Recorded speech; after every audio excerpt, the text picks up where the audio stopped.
Hand holding होती है किसान भाई की हैंड होल्डिंग होती है कि माड़ा साथ होना कि चलो तुसीं खोई जाओ।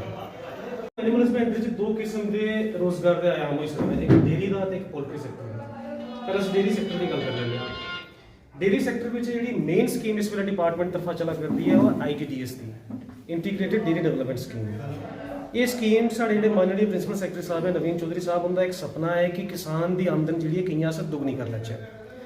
ये अस क्या करते हैं कि अगर कोई किसान भरा नवा डेयरी का रोजगार शुरू करना चाहता है तो कम से कम 5 एनीमल्स तो वध को वध 50 एनीमल्स वो शुरू कर सकता है। फर्ज करो कि किसान भरा अगर 5 एनीमल्स का रोजगार शुरू करना चाहता है और एक एवरेज कॉस्ट एक एनीमल की अगर अस 70,000 लेके चलते हैं तो 5 डंगर की कीमत हुई 3.5 लाख रुपया। अगर तुम एक नवा डंगर बाहरों इंडक्ट कराते हो outside the UT of JNK, अगर इधर लियाते हो अपना एनीमल तो 3.5 लाख रुपये की जी कीमत थोड़ी बनी है वह अद्ध कर लो 2.25 लाख रुपया। 2.25 लाख रुपया after completing all the codal formalities जिन्नी भी वेरीफिकेशन की रिपोर्ट वगैरह में पाई है 2.25 लाख रुपया थोड़े अकाउंट में विद इन फ्यू डेज पई जाना है। तो मेरी अगर पंचायतें अपलोड ही की हुई हैं वो वेरीफाई हो रही है आगे, तो मैंने तो रात को ही मैसेज किया सर। बिल्कुल बिल्कुल दिखेगा रात को भी।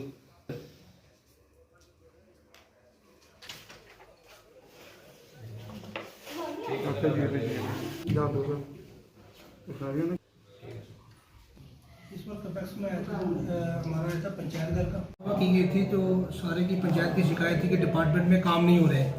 तो ऑल डिपार्टमेंट यहाँ पे आए थे, कोई बैंक के JK बैंक के मैनेजर भी यहाँ पे आए हुए थे, एनिमल हस्बेंड्री के डिपार्टमेंट वाले आए हुए थे, PHE वाले आए हुए थे, यहाँ पे एग्रीकल्चर वाले आए हुए थे, RDD की वीडियो साहब आए हुए थे यहाँ पे। तो सभी ने अपने अपनी समस्या यहाँ पे पंचायत में समस्या उन्होंने बताई हुई है। कुछ इन्होंने इमीडिएटली आश्वासन दिया, कुछ फॉर्मेलिटी कम थी, उनको डिपार्टमेंट में बनाया कि आप लेके यहाँ पे आओ। कैपेक्स का जो प्लान को वीडियो साहब ने जैसे डायरेक्शन के वीडियो साहब ने दिए डायरेक्शन की कैपेक्स के अपने अपने काम ये रख लें, तो उन्होंने बताया 23 से 25 लाख तक आप काम रख सकते हो। ग्राम सभा की ये लोगों को बुलाया हुआ है, जो नीडेड हैं लोगों की वो रखी गई है। क्या देखते हैं किस तरह की सोच रही है आपकी कि लोगों के मौके पर ही मसले सुलझाए जाएं, उन डिपार्टमेंट के लोगों को यहाँ पर बुलाया जाए, क्योंकि हर बार सरपंच को ही आके कोसते थे कि आप काम नहीं करवा रहे हैं, तो आपने एक नया इनिशिएटिव लेके ऑफिसर को यहाँ बुला के समस्याएं हल करवा रहे हैं।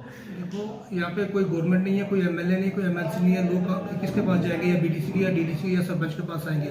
तो नियरेस्ट यहाँ पे सरपंच भी होता है, सरपंच का गांव में ही घर होता है, उसी पंचायत में घर होता है, वहीं पे रहते हैं, तो लोग हमारे पास आते हैं। इसलिए मैंने सभी डिपार्टमेंट को यहाँ पे बुलाए, तो उनके जो भी काम है यहाँ पे आज रखेंगे। तो मैं आश्वासन देता हूँ जैसे ही फंड्स आएंगे एक एक करके सबकी काम होंगे। आपको बताइए, सरपंच साहब ने हमें इनवाइट किया कि एक मंथली मीटिंग भी थी, ग्राम सभा भी थी, और हमने कैपेक्स में ये पंचायत घर का रिपेयर रेनोवेशन का काम है उसको भी हमने चेक किया, अच्छी क्वालिटी का काम हुआ। और जो नेक्स्ट ईयर कैपेक्स की प्लानिंग है उस पर काम मतलब डिस्कशन हुई यहाँ पे, और जो आवास की जो रजिस्ट्रेशन शुरू हुई है उस पर डिस्कशन हुई। आवास की प्रायोरिटी इन्होंने सेट कर दिया, हमने अपलोड कर दिया। आजकल में इनकी रजिस्ट्रेशन जो 3-4 के जो भी टारगेट मिला उसको वो हो जाएगा। और हमने इनको बोला कि नेक्स्ट ईयर का कैपेक्स का प्लान आपने बनाना है, उसमें ये चीज़ें आप ध्यान में रखें कि नेचर ऑफ वर्क जहाँ सेम है उसे क्लब करें, कामों का नंबर कम रखें, क्योंकि टेंडरिंग प्रोसेस है, चाहे 1 लाख का काम है चाहे 10 लाख का है, उसको उसी प्रोसेस से होकर गुजरना पड़ता है। 1 लाख में लोग भी कम इंटरेस्ट देते हैं, बड़ा काम हो तो ठेकेदार भी आके अच्छा काम होता है और वो दिखता भी है ग्राउंड पे। तो जनरल यही थी।